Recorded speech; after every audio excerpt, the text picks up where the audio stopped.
Good evening, all. My name is Ashley Sims, and this is my inclusion presentation for course 331, Restorative Justice, and that's going to be under Professor David Albertson. And so to begin, prior to my research, I definitely thought inclusion was just including all parties, different individuals into a certain situation.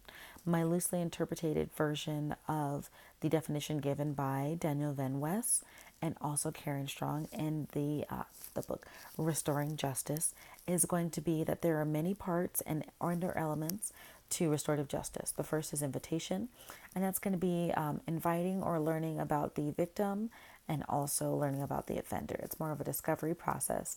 The next step is going to be acceptance and recognition. And this is saying, for me personally, my opinion of this is that I see you and recognize you as a person, and I accept who you are, not necessarily what you've done or what is done to you. And so for the victim, that's letting them know that they are in no way at fault for what has happened. And for the offender, unless it's the death penalty or rape, which is definitely a different conversation for a different day, it is to let them know that they are not a product of what they've done and they can also be restored into society.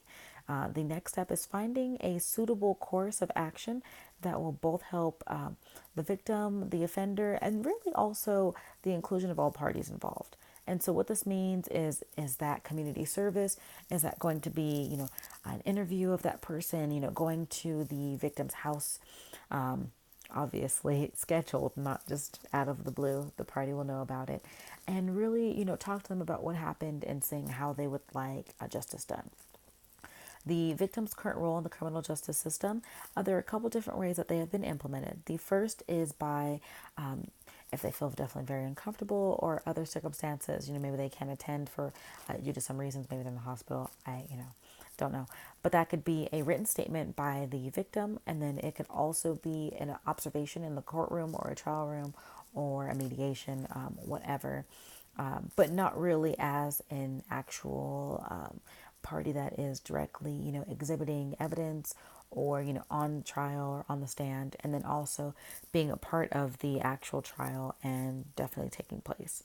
Now, this is going to have a definite impact on the victim and also the offender.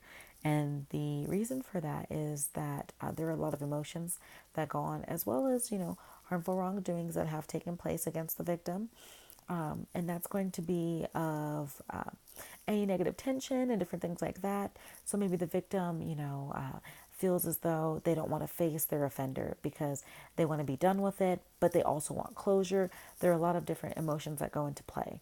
And so restorative justice in itself tries to do definitely a really big form of inclusion. And that is going to be to get all parties present and together in one room.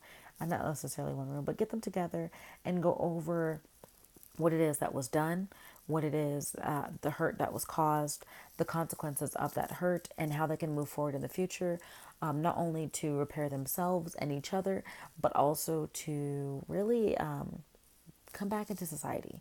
And as a victim, hopefully that through restorative justice, they will definitely feel as though they're able to walk outside, they're able to resume their lives, not completely back to normal, but just knowing that they are strong.